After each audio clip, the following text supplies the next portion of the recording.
Selamat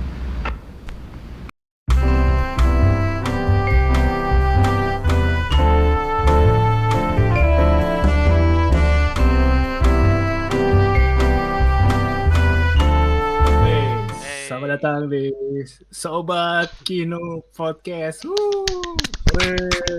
Kita grand reopening lagi setelah sekian lama.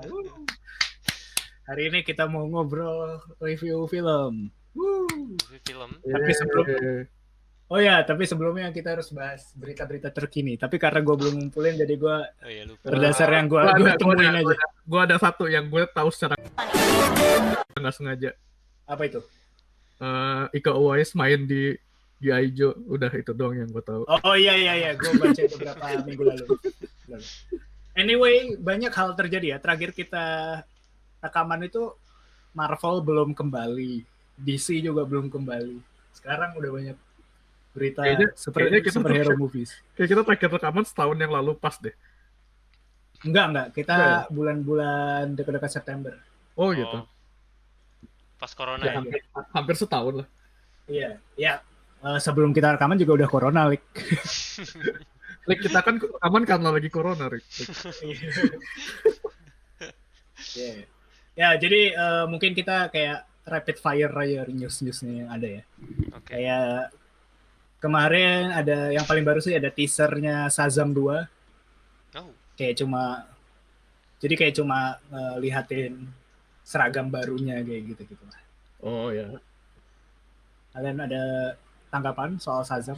Gue belum lihat. Belum lihat gue juga. Tapi gue nonton sebelumnya. Sama kalian suka? Yang pertama? Yang pertama kalian suka? Gue suka. Gue suka. Tapi B aja gitu. Tapi suka gara-gara gue sukanya bias sih gara-gara dia pakai storyline yang tahun 2011 gitu. Oh. Iya. Yeah. Tapi udah gitu doang.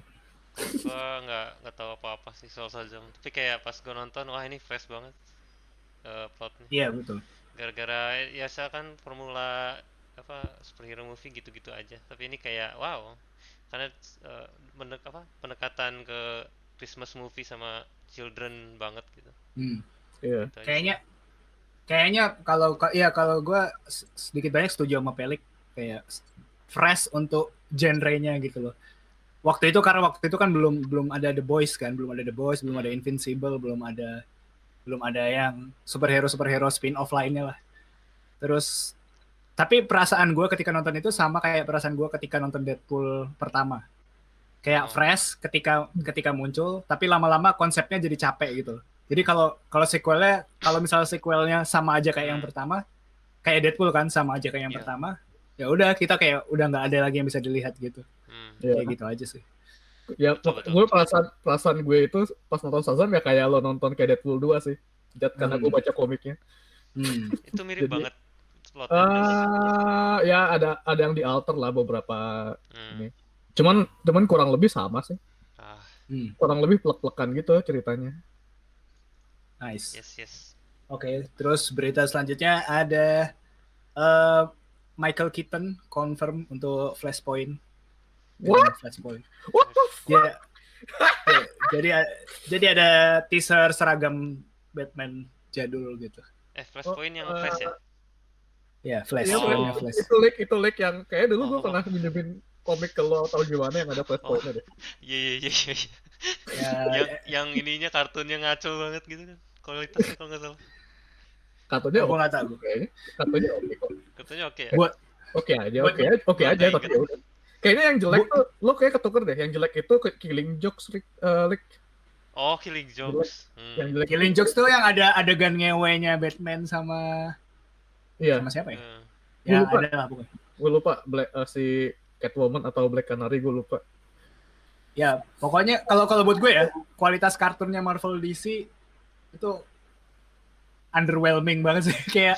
kayak produk korporat banget anjir yang dibikin di Flash dan tapi itu sih kalau Flashpoint, kalau mereka benar mau bikin Flashpoint. Apa kenapa? DC beneran Warner Bros beneran pengen bikin movie Flashpoint. Iya, kan udah confirm dari zaman dulu banget. What the fuck? Berarti mereka Ezra Miller. Jadi ini kayak gue ngelihatnya mereka pengen ngeribut universe-nya gitu yang udah ada. Tapi mereka emang gak konsisten sih kayak. Ya to be fair mending kalau gue sekarang ya gue mendingan gak konsisten sih daripada jadi film B aja kayak Marvel sekarang gitu. Ya, so speaking of DC, coba opini satu kalimat mengenai Zack Snyder Cut. Oh shit. Harus jujur apa enggak? Oh, terserah lu mau jujur apa enggak. Satu kalimat aja tapi biar nggak kepanjangan. Satu kalimat, gue tadi udah bikin kalimat yang pretensius gitu, Jat. Cuman nggak jadi deh kalau cuma satu kalimat. Satu kalimat bisa berapa kata kan, jadi lumayan. Oh iya, betul juga. Lo dulu, Lik. Gue sebenarnya belum nonton sih. Apakah kalian kalau belum nonton kasih apa ini? Berarti lunus. Gue cuma baca spoiler. Berarti gak ada yang nonton nih. Gue nonton. Oh iya. Lu aja, Jot. Kayak mengcompare kotoran sapi dengan kotoran kucing. Nice. Beda quantity doang ya. Nilai satu lebih sedikit, yang satu lebih panjang atau. Iya, kayak lu lebih suka yang mana gitu aja. Cuma kayak ya gitulah. Cuma emang kalau kita bisa sedikit banyak setuju lah ya kalau orang yang ngefans sama Zack Snyder tuh benar-benar kayak fanatis yang nggak make sense gitu ya. Kayak lihat atau enggak ya gue lihat juga enggak sih, kalau gue lihat nggak cuman fanatis doang sih, tapi kayak lebih ke apa ya, lebih ke ya yang penting buat mereka menghibur aja gitu ya, menurut gue nggak apa-apa juga gitu. Cuman terus kan kayak yang udah fanatis sih ya udah sih nggak bisa ditolong sih gitu. Iya, menurut gue juga semenjak Snyder Cut itu jadi mengukuhkan fanatisme mereka gitu loh. Soalnya kayak kemarin kan dia baru rilis yang Army of the Dead dan itu jelek. Itu banyak banget bincang-bincangnya tentang itu. Gue bingung deh. Gue bingung sama Zack Snyder dengan cewek-cewek erotis gitu. Gue bingung harus dimasukin walaupun zombie gitu. Itu ini kayaknya kembali ke apa? Film dulunya dia tuh. Yang striptease. Watchmen. Bukan. Oh, ini. Gue lupa yang ini kan yang soal kayak aduh, gue lupa anjing. Zack Snyder. Lupa gue. Gue nggak tahu. Ini. Karakternya cewek semua, Jat. Iya, karakter saya semua. Sucker Punch. Sucker Punch. Yeah. BTW, Army of the Dead tuh original dia ya? Atau adaptasi juga? Original kayaknya. Soalnya kan kayaknya selama ini coba gue googling. Selama ini kan dia selalu terkenal dengan adaptasi kan, 300, Sucker Punch, Watchmen. Ya. Pas bukannya original? Bukannya adaptasi dari novel atau apa gitu. Coba gue cek ya. Gua nggak tahu ya. Tapi ya intinya kayak orang kan selalu bilang kayak gue juga tertarik sama Zack Snyder ya karena dia bikin adaptasi dari sesuatu gitu. Gue nggak pernah tertarik sama dia sebagai sutradara karena kayak gue udah nonton semua yang katalog dia sebelumnya dan udah cukup bukti buat inilah nggak perlu ditonton lagi gitu. Maksudnya nggak kayak M. Night sama Lama Ding Dong gitu yang emang ya mungkin dia emang bukan sutradara yang bagus, tapi ya dia karya originalnya masih bisa ada dinikmati gitu loh. Maksudnya kayak ada sesuatu yang dilihat gitu. Sucker Punch original. Yeah. Oh man, that's even worse. Itu kayak giting banget filmnya anjir. Oh oke. Kalian ngomong-ngomong sama Lama Ding Dong, kalian udah lihat trailer film dia yang baru? Wah, gue bahkan nggak tahu dia mau bikin film baru. Old ya? Apa sih? Iya old. Jadi konsepnya kayak kejebak di pantai gitu, terus pantainya itu sebenarnya anak kecil nggak boleh masuk kan? Ya. Terus ada keluarga yang ke situ kayak nggak peduliin larangannya gitu, dia bawa anaknya, terus di trailer itu dilihatin anaknya lama-lama jadi tua gitu dalam waktu singkat. Oke. Jadi dari kecil tiba-tiba jadi gede gitu. Tapi kalau gue ngelihat kayak gue denger konsepnya dari lo ini ya, gue tuh tertarik buat nonton gitu. Ya, jadi dia ini banget konsepnya cheap banget. Kayak kalaupun jelek atau bagus, gue tetap kayak tertarik buat kalau misalnya disuruh nonton atau diajak nonton gue tetap tertarik gitu. Cuman kalau misalnya gue nonton kayak sendiri gitu kayaknya enggak deh. Kayaknya Shyamalan itu tipe-tipe orang yang kalau dia punya ide itu semuanya dibikin gitu, nggak disaring dulu. Jadinya idenya macam-macam tapi belum tentu bagus gitu. Iya, emang idea people banget sih. Iya. Jadi dia bukan tipe yang harusnya kalau dia punya ide harusnya mungkin dikurasi dulu ini, tapi enggak, dia kayak tipe-tipe orang yang langsung gue punya ide nih. Tapi udah gimana bikinnya gue nggak tahu gitu. Jadi mungkin dia bikin di storyboard kayak anak kecil tiba-tiba jadi tua. Udah gitu doang, mungkin dia basisnya kayak gitu doang akhirnya. To be fair dengan konsep misal kalau dia cara dia brainstorming kayak gitu nggak masalah sih. Cuman kebanyakan emang eksekusinya dia yang suka eksekusinya dia, terutama kalau harus dipaksain ada plot twist gede banget gitu kan kayak males gitu. Iya juga sih, benar. Cuman ya, tapi brainstorming kayak gitu nggak apa-apa. Soalnya gue sebagai yang suka yang dulu suka bikin cerita buat komik, ya kadang-kadang begitu juga gitu. Kayak ada satu aspek yang gue suka dari sesuatu, gue bikin dari sana gitu. Oh iya, itu gue juga gak masalah sih. Cuma problemnya kan kayak emang itu problem eksekusi sih sebenarnya. Lo dari mana? Dari situ tuh mau kemana gitu? Kayak iya. Filmnya dia yang The Happening kan, lo bisa mati karena sesuatu yang tidak kelihatan gitu. Apa gitu. Terus itu namanya memprediksi masa depan, Jat. Lihat kita sekarang. Siap. Film tentang COVID ya. Iya kan.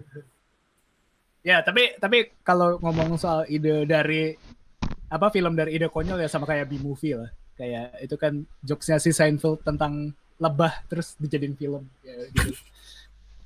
Oke, kita ada berita lagi ya? Coba gue cek. Lo cek di mana by the way? Jupiter Legacy di cancel setelah 1 season. Hah? Ya, for real? Gue punya sejarah yang tidak enak bersama lo Jupiter Legacy. Apa itu? Ini kan gue dulu beli komiknya Jupiter Legacy. Iya. Terus pas gue buka, cetakannya rusak. Terus kayak gue mau, terus itu gini, kan rumah gue di Bekasi. Gue beli komiknya di Taman Anggrek. Terus kayak gue mau segitu mau nuker jauh. Iya, Jupiter Legacy cuma dibikin untuk mengkonfirm teori gue soal semua bikinan Netflix sampah.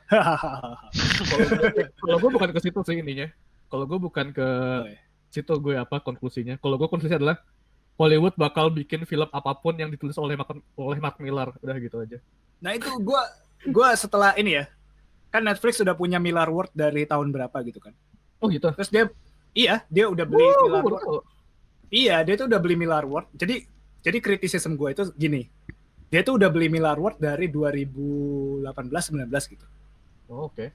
Jadi dia mulai dikit-dikit eksekusi film-filmnya Millar World, tapi kayak nggak jelas gitu loh. Kayak kebiasaan Netflix itu kan kayak asal lempar duit, bikin sesuatu terus udah gitu. Nah terus dia bikin Jupiter Legacy. Dan itu kayak, kan gue nonton season ya, karena gue gabut. Terus itu udah eksekusinya half-ass secara ide dan visual. Udah gitu konsepnya itu udah kalah jauh sama The Boys sama Invincible yang kayak ngeksekusi konsep-konsep superhero yang kayak gini tuh lebih bagus gitu. Tuh Twitter emang Mark Millar itu tulis Jupiter Legacy kalau nggak salah tahun 2015 gitu, dan komiknya juga nggak terlalu banyak banyak review atau banyak yang bahas juga gitu. Iya. Karena ya satu-satunya yang paling bagus di komiknya juga gambarnya Frank Whiteley doang gitu. Ya makanya berarti kan sebenarnya waktunya kalian acknowledge kalau Mark Millar World Properties itu jelek gitu. Tapi ya nggak apa-apa. Gue pas SMA bakal nggak setuju, Jet. Ya nggak apa-apa. Tahu nggak sih gue film komika Mark Millar yang gue pengen banget buat diadaptasi. Apa tuh? Ada komik jelek namanya The Unvanished. Unvanished. Itu ceritanya apa? Ceritanya soal gagak nyepong titit. Oke. What? Eh, tapi Nus, mungkin kedepannya bakal diadaptasi karena Jupiter Legacy di cancel kan. Terus mereka bakal adaptasi propertinya Mirror World lagi yang lain. Iya, gue tahu kok propertinya ini Super Crook. Iya, jadi kalau misalnya yang Super Crook ini gagal ya paling tinggal ganti properti yang lain. Ya, kalau Super Crook sama kayak ini sih, sama kayak Mirror World lainnya sih. Pas gue dulu baca Super Crook gara-gara gue suka gambarnya Lionel Francis Yu. Sekali lagi gue baca cuman karena gambarnya doang. Kayak ceritanya mah ya udah gitu. Kayak apa ya?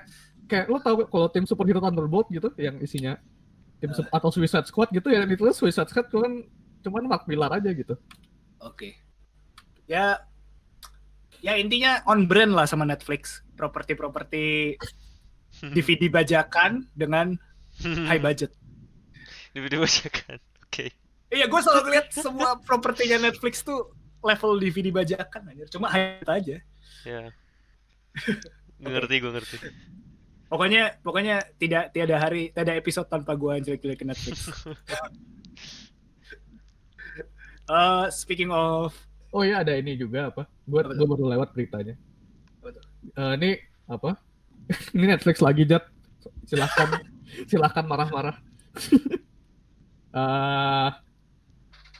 Cowboy Bebop live action udah mulai promosi. Oh iya. Gue lihat teasernya kemarin. Gue juga lihat teasernya. Dia cuma duduk di kursi. Dia cuma duduk di kursi terus jamming doang gitu kan. Jammingnya awkward gitu. Dum. Oh my god. Pakai tank juga jadinya musiknya. Iya katanya musisinya ini ya. Sama kan ya? Iya sama. Si Yoko Kanno. Iya dia comeback. Ya terus kayak kalau dilihat dari itunya kayak ya underwhelming sih kayak. Gue tahu ya. Ya udahlah. Live action cash grab. Itu juga salah satu properti Netflix yang udah dikonfirm dari 2018-19 gitu. Jadinya kita tahu sendiri kalau ada film yang lama banget di on hold production tuh pasti kayak biasanya jadinya ya kayak gitu lah. tapi kalau misalnya dia baru mulai produksi 2019, gue nggak bisa nyalahin mereka kalau on hold produksi sih. Karena COVID lagi ya. Oke. Fine. Oke, kita masuk ke review. Yo, review Film atau kalau sudah tidak ada perlu dibahas. Kita akan mereview film Shoplifter 2018 dari sutradaranya bernama siapa? Jepang ya? Sutradaranya? Iya, Jepang. Film Japanese. Hirokazu Koreeda. I love Japan. Oke. I love anime. Animax. And manga. Animax. Oke. Fuck. Gue buka situs buat sinopsis terus ada. Oh my god, gue lupa kalau Jati mesti baca sinopsis. Oke, udah siap ya? Kita masuk. Santai. Sorry. Aja. Oke. Kita baca sinopsisnya dulu. Sinopsis dari Shoplifter. Fuck. Dari mana nih? What the fuck? Kenapa ada iklan videonya sih anjing? Udah gua close masih kebuka. Bagus tuh. Oke. Ini dari kompas.com. Yes. My go-to. Shoplifter. Yeah. Shoplifter. Anjing, iklan video lagi no. Betul. Gue ganti situs. Anjing ini iklannya di Kompas. Nggak langganan lagi deh. Banyak ads-nya.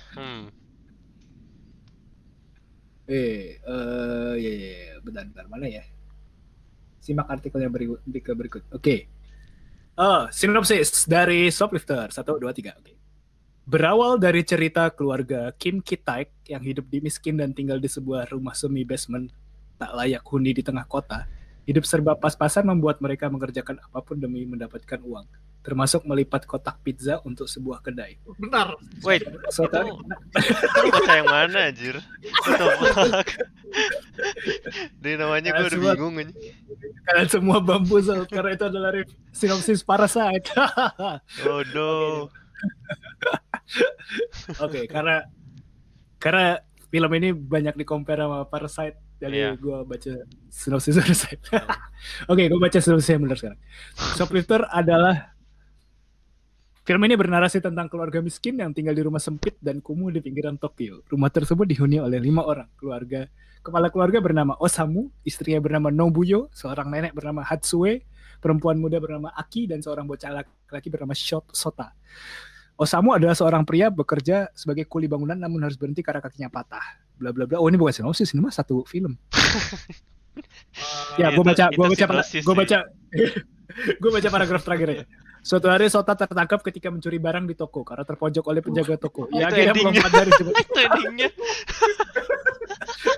Bagaimana kelanjutan filosofi Twitter? What the fuck, ini setengah What film. the fuck? Oke, ya. Itu 3/4 film berjalan itu. Oke, ya. Siapa mau mulai duluan? Aduh. Ya rekomendasi aja duluan. Siapa? Oke. Oh, gua berarti. Ya, gua Ya. dapat gua ngacak sih, bukan pilihan utama gua juga. Karena ada di watchlist gua masukin. Oke, gua seperti biasa gua bahas dari yang gua suka dulu. Yang gua suka pertama adalah gua suka first act filmnya. Oh, Pokoknya dari awal sampai tiba-tiba ter-reveal semua plot twist-nya. Itu sampai situ doang, sampai sebelum di-reveal semuanya, sampai sebelum anaknya ketangkap, itu gue suka. gue malah sukanya mulai dari pas anaknya ketangkep. Jet. Oh, oke, ya udah. Terus gue suka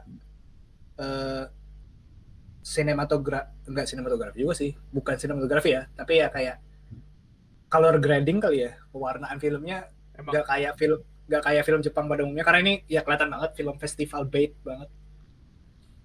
ya Terus- kalau gue ngelihat film Jepang gue kebayangnya yang nani gitu-gitu. Iya, karena film Jepang itu emang kalah jauh sih sama tetangga-tetangganya. Iya. North Korea ada North Korea. Ya, North Korea. Korea. Ngeri. South Korea sama Cina sama Taiwan udah jauh lebih maju sih soal film. Terus Hong Kong Apa ya? bagus tapi Hong Kong keren.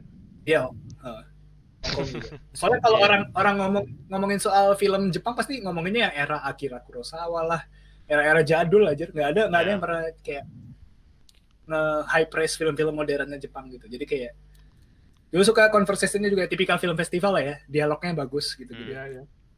Terus Dialognya bagus sama yang gue suka kayak orang Jepang ngomong beneran gitu. Kalau misalnya film Jepang yang gue nggak tahu, yang gue ngomong mainstream nggak juga sih. Yang inilah yang gue rasain kayak banyak dialog yang udah trop-ish gitu, terus jadi gue kayak nggak berasa ngelihat orang beneran lagi ngomong gitu. Iya. ya, terus Entah guenya yang kurang jauh, mainnya kurang jauh atau gimana, gue nggak tahu ya. Nggak bener kok. Banyak banget film Jepang yang kayak scripted banget dari kayak cara ngomong gitu-gitu. Udah Iya, ke iya. staple banget.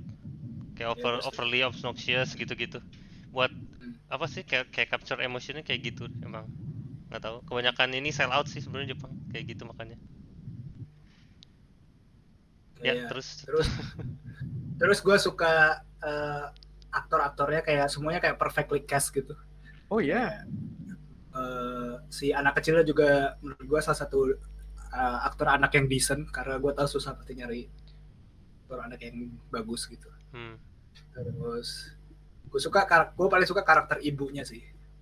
Gak tau kenapa kayak gue suka banget karakternya. Terus cakep ya. kalau cakep ya cakepan yang jadi yang jadi cewek prima itu Si sih. Aki. Iya. Coba emang kayak apa, lu lo percaya gitu dia sebagai karakter ibu kelas pekerja yang apa, yang benar-benar ngurusin keluarganya dan care sama keluarganya gitu. Terus walaupun mungkin dia ada sisi dark side-nya, tapi dia kayak ada sisi manusianya juga gitu-gitu. Iya, dia kan yang terakhir ngelindungin keluarganya juga kan. Ya. Ya gitu, itu sih yang gue suka. Oke, gue sejauh ini yang gue inget itu, gue lempar ke kalian. Karena gue kontradiktif sama Jati yang gue suka. Kan Jati suka yang bagian ininya ya, bagian depannya ya. Kalau gue malah baru mulai tertarik pas plot twist-nya mulai reveal semua gitu, kayak gue jadi tahu background karakter-karakter yang dari awal movie tuh gue dibawa buat simpati gitu. Oh, orangnya begini segala macam. Terus kayak pas neneknya meninggal juga, gue mulai ngerasa ada yang nggak benar sejak dia ngomong ini bukan mayat pertama yang mereka kubur juga gitu kan. Gue mulai kayak tertarik ngelihat development ceritanya bakal kayak gimana gitu-gitu sih. Kalau lu Lik? Ya. Itu in general aja. Kalau gue mah gue suka semua sih dari awal sampai akhir. Cuman gue ngerti kenapa kayak mungkin Yunus ini lebih suka akhirnya. Mungkin gara-gara ini sih, dari awal emang gak ada story-nya gitu. Jadi mereka cuman film ini kayak nunjukin momen-momen doang, kayak buat nge-capture poverty di Jepang gitu-gitu. Cuman gue suka dari plot terus kayak meaning-nya apa gitu-gitunya. Kalau dari sinematografi itu kayak kurang deh, cuman nggak perlu bagus-bagus banget kayaknya untuk jenis kayak gini, film gini. Gitu deh. Ya udah. Oke, jadi gue bisa masuk yang sebenarnya gue mau bahas lagi sih soal yang dia sebenarnya gini, gue bukannya nggak suka yang di awal-awal, tapi gue kayak kalau gue nonton kedua kali mungkin gue bakal lebih ngapresiasi bagian-bagian yang di depan loh, soalnya kan banyak banget clue-clue yang dia masukin lewat dialog lah segala macem gitu. Oke. Lanjut kemana, Jat? Oke, jadi gue bisa masuk ke yang gak gue suka ya. Oke. Jadi kenapa gue lebih suka yang bagian awal sampai ketika ketangkap sama orang-orang itu adalah karena yang awal itu berasa konten ke keluarga doang. Ketika udah muncul karakter-karakter lain kayak ada dari pihak polisi, apa sih itu? Gue nggak tahu. Yang mana? Yang interogasi itu orang-orang dari mana sih? Iya, itu polisi itu. Itu detektif sih. Ya itulah dari yayasan yang ngurusin anaknya itu. Oh iya. Itu udah nggak berasa terkonten lagi filmnya, jadi kayak. Ini yang gue bilang tadi kenapa film Jepang kalah sama film negara sekitarnya. Karena mereka jadi ketika sutradaranya tahu cara nge-shot film yang personal. Dan ketika harus ganti genre ke sedikit dari perspektif yang ada orang lain masuk-masuk, tiba-tiba kerasa kayak film Jepang biasa gitu. Tapi yang gue rasa Jat, malah ini udah kayak di tease dari awal terus kayak di build up sampai pas saat itu gitu. Oh iya, bukan mas. Problem gue bukan di reveal plot twist ada mereka backstory-nya apa, nggak masalah. Gue nggak masalah itunya. Gue masalahnya adalah cara mereka nge-eksekusi itu kurang kayak udah jadi dua film yang berbeda gitu. Jadi ketika di awal kan terkonten tuh di keluarga itu doang, ketika si anaknya si Yuri itu disiksa sama orang tuanya, kita nggak pernah lihat orang tuanya, kita cuma dengar suaranya doang. Tapi kita tahu kalau dia ini kan. Jadi kayak mereka masih tahu cara nge-konten ke orang-orang ini aja tanpa harus melibatkan karakter-karakter baru gitu. Ya. Nah gitu. Jadi gue ambil contoh, gue waktu itu nonton film namanya The Elephant Sitting Still, itu film Taiwan, dan itu filmnya 3 Cinephile sekali Bapak Jati. Oh iya, 3,5 jam. itu 3,5 jam ditonton habis lo, gila. Cinephile betul. Sutradaranya itu bunuh diri setelah bikin filmnya itu. Oke. Dan itu filmnya temanya tentang depresi. Jadi itu gue review di Letterboxd, ini Zack Snyder-nya, ini Snyder Cut-nya film depresi. Snyder Cut film depresi. Betul. Gue bayangin 3,5 jam. Tapi yang menarik dari film itu tuh dia nge-contain ke karakternya doang. Jadi dia nge-shotnya bener-bener bikin lo nggak nyaman juga sih kayak. Jadi karakter utamanya di shot, terus belakangnya itu dibikin nggak fokus. Jadi cuma fokus ke karakter utamanya doang. Jadi lo 3,5 jam nonton film kayak gitu coba. Terus Gila Jat, terus tiap lo ketahan cinephile betul. terus tiap ada kejadian sesuatu misalnya, oh ada pembunuhan, dan literally ada pembunuhan itu di belakang layar dibikin blur dan kita cuma fokus ke karakternya itu doang anjir.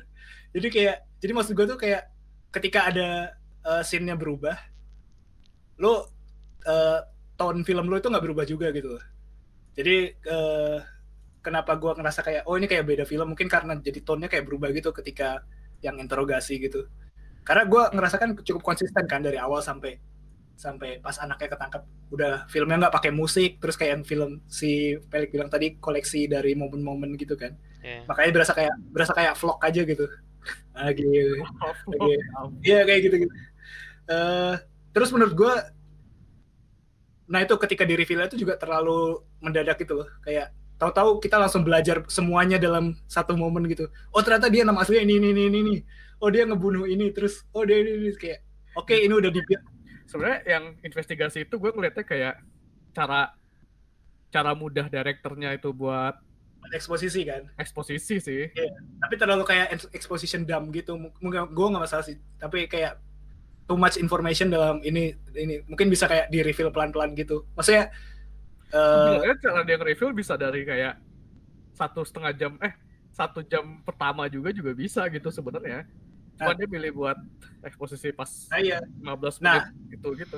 Ya terus ini gue juga kayak berhubungan yang Felix bilang tadi, kayak ngebahas isu poverty, terus apa sosial isu kayak yang si ceweknya ketemu yang cowok awkward itu.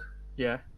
Nah itu gue ngerti mungkin mau ngebahas yang isu yang relevan di sana ya, tapi gue lebih suka kalau misalnya daripada eksposisinya ditaruh semua di akhir, mungkin bisa dibuild dari situ kayak. Ya. Gitu. Jadi dari awal udah kayak ditanam, ketimbang kayak random information random kritik sosial gitu. Kayak gitu. Kayak gitu sih. Ya itu dulu sih untuk sekarang. Kalian kalau gue liatnya nggak ada isu sosial, malah gue lebih ke fokus ke keluarga malah, karena mereka selalu ngomongin kayak misalnya yang dia ketemu pelanggan itu gara-gara ini mereka bercakap-cakap waktu itu gimana si tokoh ibunya ketemu sama si bapaknya gitu, terus dia kayak oh sama nih, gue juga ketemu, maksudnya silent type gitu kan, makanya dia bilang kayak gitu. Terus kayak jadi kayak semacam panutan gitu, jadi kayak lebih ke keluarga gitu sih. Kalau buat cerita sebenarnya dari awal udah dikasih tahu sih yang bahwa mereka tuh nyari gitu, si Juri itu dicari, jadi emang di background kita nggak dikasih tahu ininya. Iya, gue tahu kalau itu. Cuma yang eksposisi backstory karakternya gitu. Tahu kayak kan kayak exposition dumb kan yang terakhir tuh kayak kamu tahu nggak kalau dia itu ngebunuh suaminya. Oke, kita tadi dikasih hint, dan itu berapa menit sebelumnya kan yang ini bukan badan pertama yang kita kubur. Gitu. Yeah. Cuma kayak gue nggak ngelihat dia sebagai pembunuh gitu loh dari awal. Kayak eksposisi plot twist for the plot twist sake gitu sedikit sih, tapi nggak ini. Tapi emang poinnya dia memang bukan pembunuh kan, tapi dia harus kebunuh gara-gara dia tuh nggak bisa, kalau dia nggak mati ya dia yang mati gitu kan. Jadi kayak jadi sosial komentari juga sih sedikit di situ, dimana lu itu bukan kayak panutannya bagus buat masyarakat yang sebenarnya, tapi kayak buat orang-orang yang sebenarnya dia bukan bilang foster home itu, dia tuh keluarga gitu. Jadi agak make sense aja di guanya. Betul sih, bilangnya bukan panutan ke masyarakat, tapi ya panutan ke anaknya aja dulu sih gitu. Ya bahkan itu salah kan, maksudnya si bapaknya bilang Syotanya juga akhirnya juga sadar juga kan akhir-akhirnya juga. Iya, Syotanya harus milih. Makanya bapaknya bilang waktu itu, kenapa lu ajarin ini nyolong gitu, karena dia itu skill yang dia tahu, cuman itu yang skill yang gue tahu. Jadi kayak bayangin kayak lu diasuh, tapi maksudnya diajarin tentang survival di orang yang salah gitu, keluarga yang itu gitu sih. Gue Oke. Ya, gue bisa setuju. Oke. Hmm. Cuma gue harus menyanggah yang Pelik bilang kalau nggak ada isu sosial. Ini sebenarnya isu sosial banget sih, kayak yang terutama yang Ya. kayak yang soal apa? Nggak, emang ada, cuman gue liatnya bukan nggak stres di situ. Gue nggak stres poinnya di situ. Nah itu makanya tadi gue bilang kan kayak mendingan daripada ngomentarin isu sosial ya dikit-dikit nanggung cuma buat kayak Easter egg, terus orang kita yang bukan nggak tinggal di Jepang ketika momen tahun-tahun itu nggak ngerti, mendingan kayak terkonten dalam satu apa universe ceritanya itu aja gitu loh. Tapi ya udahlah, gue terserah lah, itu kan keputusan sutradara ya, suka-suka mereka lah gitu. Yes. Kalau gue sih malah lebih suka isu sosial yang pakai Easter egg gitu sih kalau gue. Kalau gue, cuman ya, Tapi gue sebenarnya suka cara dia konten isu sosialnya yang kecil-kecil gitu loh, kayak misalnya dia keluar rumahnya sempit banget, terus keluar rumah langsung ke keluar rumah langsung kayak kelihatan gitu kan rumahnya yang kiri kanan yang lumayan yang bagus-bagus, yang kelas menengah ke atas gitu-gitu. Itu kayak gue lebih suka eksekusi yang kayak gitu kalau gue. Oh ya, kalau itu lebih ke set design sih. Maksud gue kayak yang nggak cuma itu, banyak juga kayak misalnya yang dia kerja jadi kuli tapi nggak dapat kompensasi kalau dia kena kecelakaan atau apa gitu. Itu kan sebenarnya juga isu sosial yang gue nggak tahu ada di Jepang gitu. Cuman gue lebih suka kalau di ininya tuh disampaikannya tuh kayak ya udah kayak kejadian biasa aja gitu. Gue lebih suka kayak gitu sih. Oh iya itu bisa ya. Oke, gue ralat kata-kata gue. Maksudnya ada beberapa yang nggak relevan ke plot juga gitu loh, kayak dibikin tapi ternyata di build up tapi nggak ada payoff-nya gitu, kayak yang si ketemu pelanggan, si siapa Akinya ketemu pelanggannya kayak gitu-gitu. Tapi ya mungkin ada sedikit payoff-nya, tapi menurut gue kurang. Mungkin masih bisa di develop. Gue nggak bilang itu harusnya nggak ada, tapi mungkin bisa di develop lebih baik gitu loh. Atau mendingan ya balik lagi itu lebih ke apa yang relevan sama plotnya aja kayak gitu ya. Kalau lebih ke itunya gue setuju sih kalau yang mendingan waktunya tuh dipakai buat establishing plot dan karakternya aja gitu. Oh ya, terus ini gue mau nitpicking soal si Aki. Emang kita tidak nitpicking deh tadi. Oh iya benar. Ya, tapi ini soal Aki belum. Karena dia tuh kayak di build ada sesuatu soal dia, tapi kayak nggak terjawab gitu. Terutama kayak yang dia ngasih kali. Gue rangkai kata-kata gue dulu biar nggak berantakan. Oke. Oke. Jadi dia bilang dia tinggal di rumah neneknya karena dia dipanggil sama neneknya kan. Iya. Terus kayak kita akhirnya tahu motivasinya dia tinggal di nenek itu cuma gara-gara itu doang. Tapi kita belum tahu kenapa kayak dia pakai nama saudaranya, atau kenapa dia mutuskan meninggalkan privilege keluarganya malah tinggal di gubuk neneknya kayak gitu. Terus kayak di akhir itu kayak dia kayak ngerasa ada satu lagi Jat. Kita juga nggak ceritain soal kenapa dia buang ke orang tuanya kalau dia masih sekolah di Australia gitu. Nah itu ya. Terus juga kenapa? Oh ya, bukan kenapa sih. Kita nggak tahu kalau dia tuh terakhirnya gimana. Kayak terakhirnya itu kan dia kayak dia ngerasa dibohongin kan sama neneknya. Iya. Jadi kita kalau misalnya selesai di situ kita cuma tahu dia marah sama neneknya. Tapi ujungnya dia juga balik ke rumah neneknya lagi gitu. Iya. Jadi kita nggak pernah tahu emosi dia sesungguhnya itu kayak gimana gitu. Kita nggak pernah tahu backstory dia. Aki tuh sketchy banget sih ininya, karakternya. Kayak nggak di develop sama sekali, kayak hampir nggak di develop gitu. Kayak soal ini deh, soal yang pacaran dia yang pria awkward aja juga nggak dikasih. Nggak dikasih proper ending juga gitu. Nah itu ya, jadi kalau misalnya mau ada bagian yang harus dibuang, mungkin daripada ngasih scene buat si Aki, mendingan ya udah ngasih buat ngedevelop si bapak ibunya lebih jauh aja gitu loh. Iya. Jadi kita nggak exposition dump di akhir gitu. Iya. ternyata nenek kamu cuma ngambil duit dari orang tua kamu tuh, terus kamu ini bla bla bla. Kayak, oh oke. Gue bahkan nggak inget nama aslinya si bapak ibunya anjir. Kayak tahu-tahu nama aslinya bla bla bla bla bla. Oh siapa sorry, gue nggak tahu. gue bahkan nggak tahu anjir nama aslinya dia. Saking too much information at the same time gitu. Oke. Ya gitu aja sih. Itu sedikit itu nitpicking banget sih. Emang. Tapi ya udahlah gitu. Apakah itu menghilangkan gua cara gua menikmati filmnya apa enggak juga sih. Enggak sih. Jadi ya udahlah gitu. Kalian, gua mau ya, kalian kayak merasa ini nggak agak heart wrenching gitu pas si juri, gue kayak sedih gitu, kayak filmnya sedih gitu. Oh iya betul. Crazy banget. Itu kayak ya ini tipikal film festival ya, endingnya sengaja dibikin Nggak, bukan endingnya, kayak kayak waktu ngomongin macam-macam gitu loh pas bareng keluarganya gitu. Oh iya. Sih. Itu Yuri emang bagian paling bagus di film ini sih. Seandainya nggak ada Yuri, mungkin film ini bakal jauh lebih jelek sih. Ya, cuma misalnya karakternya Sota aja gitu, yang di ini itu nggak bakal se-strong. Ya sebenarnya ceritanya juga mulai gara-gara ada juri sih. Iya sih benar. Ceritanya mulai progres sejak ada juri sih. Itu tapi gue kira pas si Sota lompat itu dia mati loh. Lompat yang dari jalan itu yang pas dia ketangkep. Oh iya. Kayak udah kayak di-imply dia mati gitu kan, apa jeruknya jatuh gitu. Jeruk menggelinding. Wah mati nih.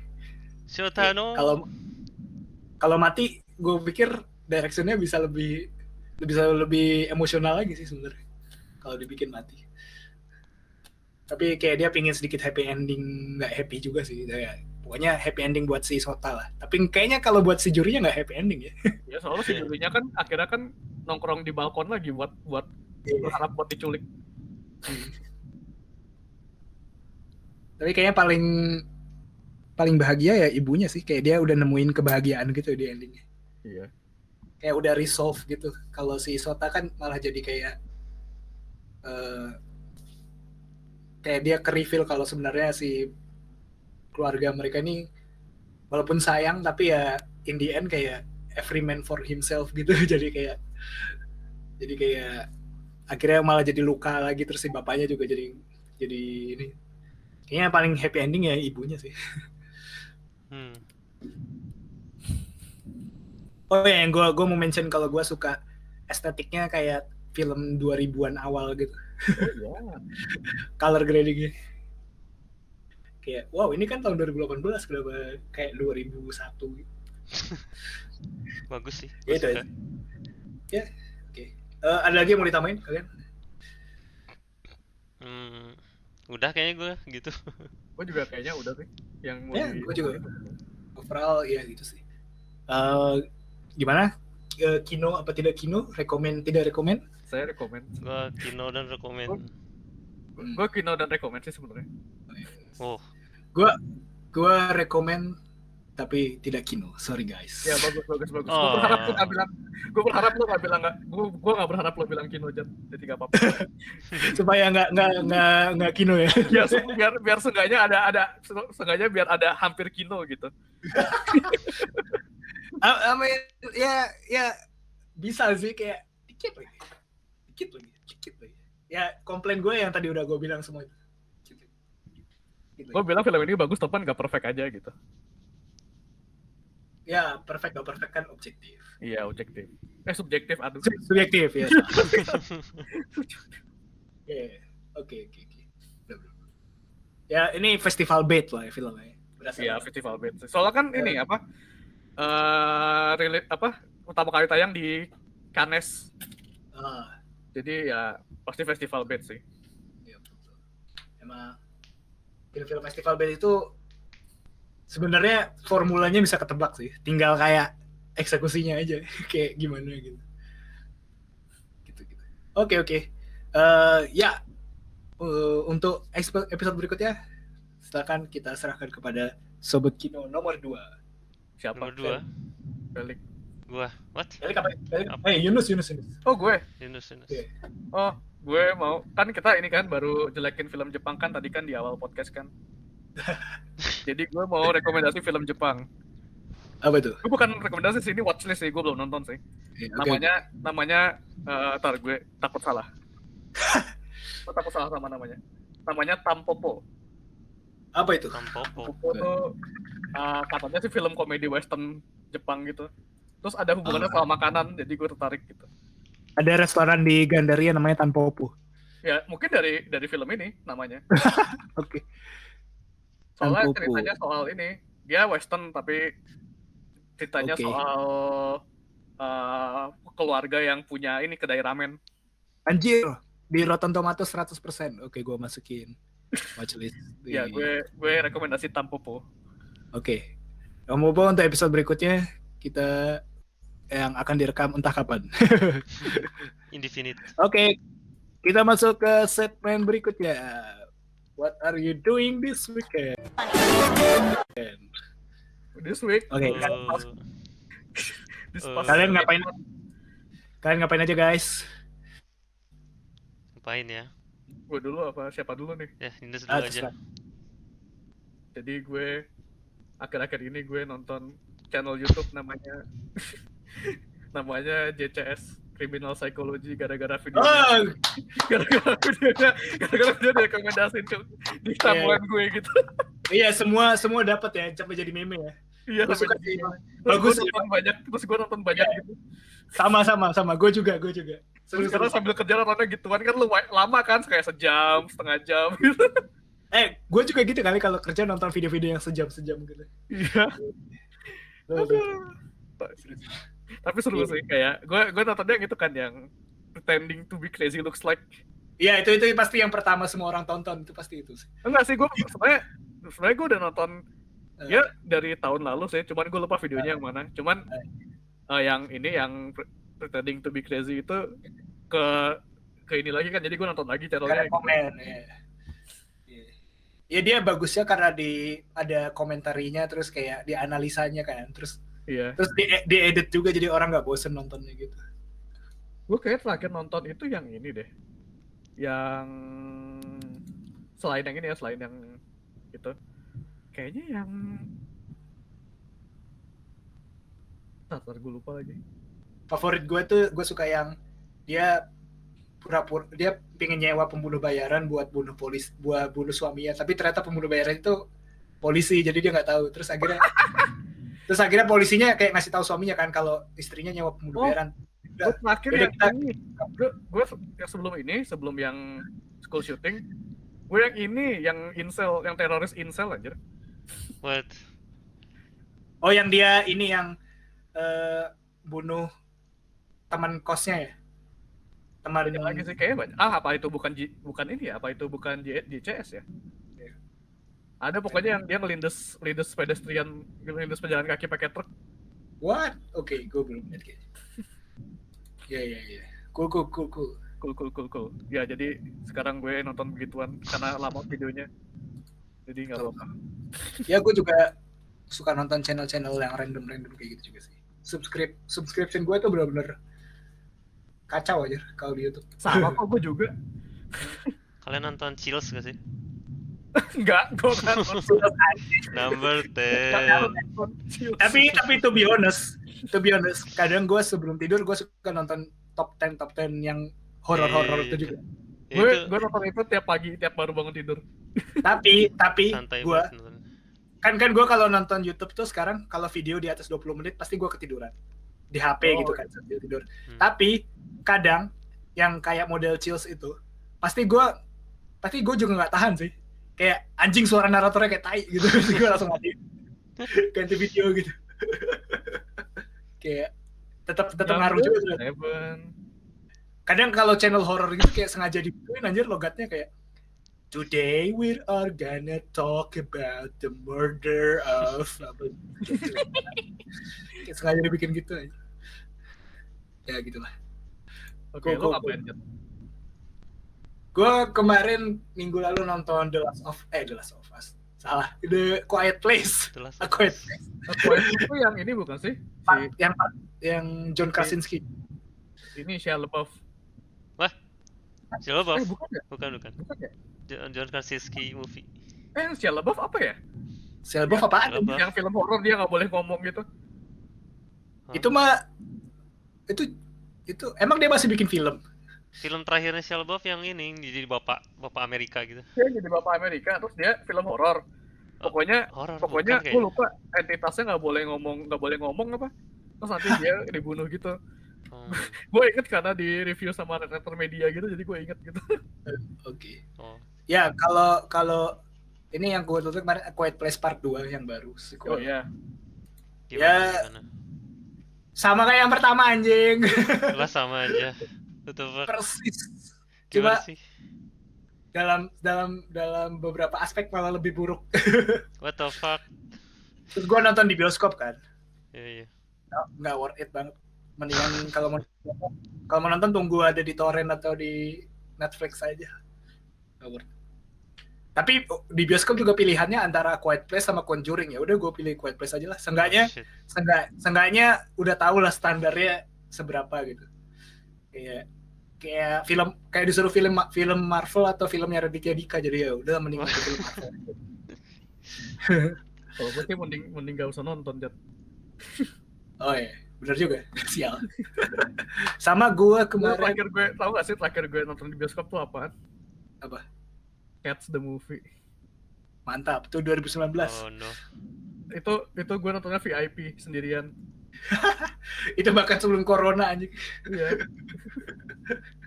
Keren. Gue bahkan belum nonton Sonic sampai sekarang. Saya tidak menyesal bayar VIP buat nonton Cats sendirian. Damn. Terus gue nonton, kalau series gue nonton Loki bagus sih dari semua. Ya oke, Marvel, tapi karena mungkin karakternya karismatik juga, terus writingnya lebih ke yang kayak apa, bukan film Marvel yang piu lah, laser gitu. Jadi ya cukup interesting sih, karena konsepnya kan heist gitu kan dia, nggak yang. Oh ya, sama ini sih, gue baca Invincible sampai dari awal sampai akhir. Gue juga ini nonton di YouTube karena gue males baca kan, jadi nonton yang recap ceritanya dari awal sampai akhir. Iya, Ki Isus ya. Iya. YouTube ya. Iya. Terus ya gue kan jadi gue selama ini hidup dengan apa sih, opini bahwa Invisible tuh bagus banget gitu. Dari kayak akun YouTube yang gue tonton lah, atau kayak dari majalah Wizards kan, siapa yang inget Wizards? Gue tahu tapi gue majalah Gua nggak Wizards. nggak tahu. Kayak apa, mereka tuh orang-orang ini tuh suka banget sama Invincible, terus kayak bagus banget gitu. Pas gue baca, anjing banyak yang nggak penting ya. banyak filler kan. Makanya gue males baca komik Amrik itu karena banyak fillernya, jadi gue mendingan nonton recap aja, kayak udah di poin-poin plot point penting. Kayak banyak filler yang nggak penting. Yang paling gue bikin marah cuman yang ini aja sih, yang ada arc namanya reboot arc, terus kayak semuanya di reboot gitu, kayak what the fuck man. Oke. Cuman buat ini doang, cuman buat tamat cepat doang gitu kayak. Tapi lo nonton animasinya, Nus? Gue belum nonton animasinya karena gue belum langganan. Gue anak baik-baik, gue belum langganan Amazon Prime, jadi gue belum nonton. Oh gitu. Gue cuma nonton klip-klip yang suka lewat di YouTube, kan suka ada tuh klip-klip yang suka lewat di YouTube gitu kan. Tapi emang worth it sih nontonnya, soalnya kan aktornya bener-bener aktor yang bagus ya. Jadi performance-nya oke lah. J.K. Simmons, terus si J.K. Simmons ya udah nggak perlu diragukan lagi. Kayak semua orang yang nge-hire J.K. Simmons di filmnya kayak harus ada adegan yang dia tantrum deh emang. Kayak itu di kontraknya kayak udah wajib gitu. Makanya gue sih kayaknya bakal mikir kalau Invincible nih bakal turun sih viewernya nanti kayak ke depan-depannya gitu. Pasti sih kayak mereka soalnya nggak double down si Omni-Man gitu ke depan-depannya. Iya, gue tahu dia ini kan redemption gitu kan. Iya, Terus soalnya kayak literally abis yang ending yang animasi langsung kayak redemption arc-nya Omni-Man semua gitu Iya. sampai akhir. tapi emang rata-rata gitu sih. TV series apapun yang hype banget season 1, season 2 pasti orang-orang pada gak sebagus season 1 kayak fuck man kalau ya kalau emang udah di planning ya segitu sih. Ceritanya apa? Redemption arc-nya Omni-Man bagus sih sejak dia banging that bug pussy. Iya, ini ngewe sama serangga aja. Ngewe sama serangga. Kayak The Boys kan juga dipuji-puji season 1, terus season 2 orang-orang pada komplain gak sebagus season 1. Tapi ya bagus deh. Menurut gue juga bagus, emang gue juga suka. Tapi emang kayak gitu sih, TV series apapun tuh pasti season 2 itu yang stay, emang yang suka aja gitu. Pasti gitu sih. Season 1 casual pasti nonton. Season 2 tinggal itu kayak ngetes kesetiaan viewer gitu. Tapi gue suka sih kayak rising-nya TV super apa? TV series dari komik gitu, soalnya yang dapat spotlight jadi nggak cuma Marvel DC doang gitu sekarang. Betul. Cuma paling kalau gue komplain gue itu adalah Hollywood harus berhenti nyari harus kayaknya persepsinya kadang suka salah deh, kayak lagi ngetrend The Boys sama Invincible berarti orang suka bad Superman, kayak Superman jahat gitu kan, evil Superman. Padahal poinnya bukan itu gitu. Poinnya orang yang nonton kebanyakan dapatnya itu gitu. Iya, kayak karena Hollywood juga ngeliatnya gitu, kayak makanya kenapa tren ini kayak udah dari tahun 2018 terus gak berhenti sampai sekarang. Iya, kayak tapi kan akhirnya setelah The Boys sukses kayak kayak gini ternyata kayak gitu, kayak kasusnya kayak kasusnya kayak Rick and Morty populer langsung banyak yang bikin ternyata kartun kayak Rick and Morty, kira bikin style Rick and Morty, padahal esensinya bukan di visual atau ini ya, tapi di writingnya. Bukan. In some sense, Man of Steel itu Superman jahat sih, jadi nggak apa-apa. iya, gue tahu. Cuma kayak orang kayak ya gitulah, ngerti maksud gue. Kayak Hollywood ya gitulah. Biasa Hollywood dapetnya cuma itu doang gitu. Yang mereka tangkap cuma itu doang, dan ya penonton juga nangkapnya itu aja, jadi ya. Ya betul. Ya nggak apa-apa lah. Itu buat kayak nge-gatekeeping casual viewer dan fans aja sih jadi. Bagus. Iya, untuk forget keeping. Lik, lo ngapain Lik? Gue nonton film Shoplifter namanya, barusan aja. Gak, gue cuma nonton ini aja. Apa tuh? Game Award. Ya, salah, lupa gue. Udah keluar lagi, udah ini lagi. The Game Award itu dikasih reveal Elden Ring, kalau kalian tahu itu. Most anticipated game. Ya. Most anticipated game 2021 bukannya Guilty Gear Strive, bukan ya? Bukannya itu cuman di anime doang kayaknya. Bukannya ini. Apaan? What the fuck, mereka pakai rollback netcode anjir, hype banget. Game di antisipasi 2021 ya Among Us 2 lah. Oh. Ya betul. Oh my god, beneran. Iya. Among Us mau lo bercanda apa enggak? Enggak beneran. Serius Among Us mau ada yang kedua. Yes, let's go. Among Us develop yang kedua. Among Us kolaborasi dengan Minions kapan? Baru kolaborasi sama itu. Apa namanya itu Among yang Tubi itu? Fall Guys. Oh bukan. Gue kira kolaborasi sama Fall Guys. Bukan, itu apa sih? Nier. Itu Fall Guys yang collab sama Nier. Di Among Us juga ada kalau nggak salah. Serius? Iya. Bukannya Among Us nggak pernah collab? Collab kok. Kalau yang sering collab, memang Fall Guys. Gue nggak ngikutin Among Us sih, kecuali kalau mereka kolaborasi sama Minions baru gue ikutin. Minions. What the fuck? Felix ngasih review Shoplifter 5 bintang di Letterboxd. Oh iya, aku suka banget. Panjang banget lagi, ada berapa paragraf nih? 1, 2, 3, 4, 5, 5 paragraf. Gue ngefans tuh.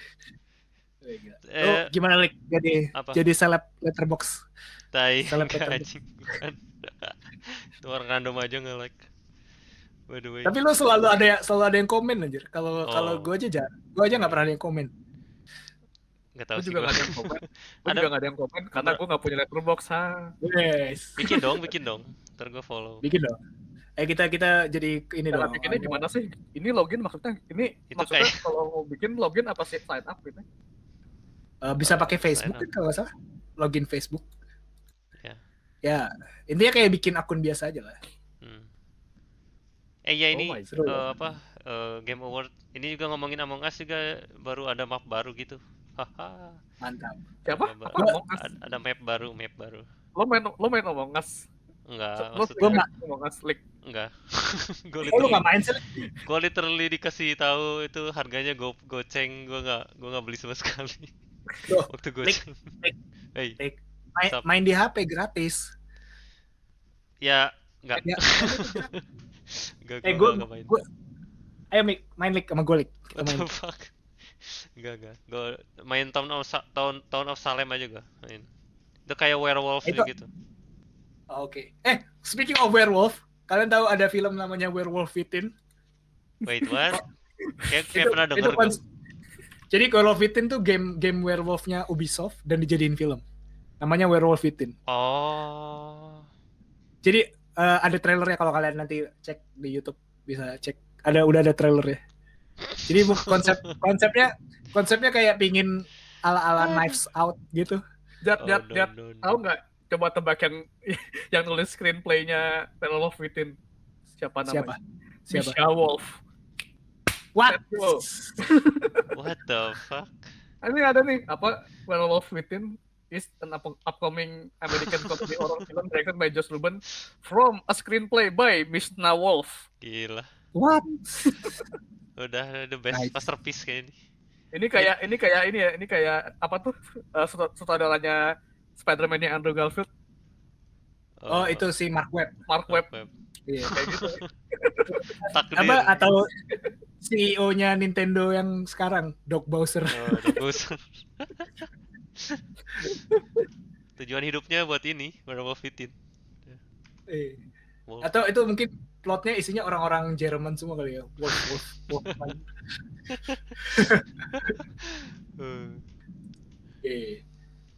Gue ini juga sih ada yang di watchlist gue. Gue antisipasi film tentang perang Belanda di Indonesia gitu yang bikin orang Belanda gitu. Oh iya itu. Oh gitu. Apa namanya? Gue lupa apa. Pokoknya itu kontroversial sekali karena di Belanda pada nggak suka karena kayak jelekin nama keluarganya siapa Westerling ya yang penjajah itu. Iya, sama dibikin villain kan Belandanya. Iya. Iya itu kan kayak Pada nggak suka gitu. si sutradaranya kan keturunan orang Belanda keturunan Indonesia gitu jadi kayak Namanya apa? jadi kayak ini namanya The Is, bahasa Belandanya The Us. Us. Itu dia, itu udah gue share ya. Itu sih gue antisipasi ini juga sih. Oh, menarik. Gue liat trailernya menarik sih, kayak film perang yang dibikin sama Hollywood gitu, decent banget. Dan yang bikin luar kan biasanya kan Indonesia kalau bikin. Jadi kayak perspektif, gimana sih perspektif orang Belanda terhadap Oh, ada Lukman Sardi. itu. Kayak Lukman Sardi kayak wajib ngasih film kayak gini. Sardi ya. Udah kayak cari yang bagus apa ya? Udahlah Lukman Sardi aja. Dia tuh kayak siapa orang Jepang yang selalu nongol kalau film Hollywood Jepang itu. Itu Ken Watanabe. Ken Watanabe sama yang di sama Takeshi siapa sih yang di Mortal Kombat kemarin? Iya. Takeshi juga muncul terus deh Itu, kayaknya. itu dia. Yang di Mortal Kombat tuh juga selalu ada. Sebenarnya Takeshi gara-gara dia bisa ngomong Inggris sedikit. Kayak Ken Watanabe juga karena Inggrisnya lancar. Kayak apa sih, kayak kalau sekarang enggak deh, kayaknya Iko Uwais sama siapa tuh temennya? Joe Taslim. Joe Taslim belum sampai begitu ya teman. Kalau Joe Taslim lebih terkenal kali daripada Iko Uwais. Iya. Iko Uwais itu dia sayangnya Inggrisnya kurang bagus kan, jadi kayak sejauh ini dia banyak filmnya, tapi kayak selalu dia itu kebagian kayak karakter yang jarang ngomong gitu-gitu. Terus kalau nggak film-film kelas B gitu. Kalau Joe Taslim masih dapat yang peran-peran yang oke gitu, karena dia bahasa Inggrisnya bagus. Kayak gitulah ya. Oke. Kayaknya kalau udah ada kita akhiri episode hari ini. Yes. Masih ketemu lagi di episode berikutnya. nggak tahu kapan. Bye. See you next time. Like and subscribe.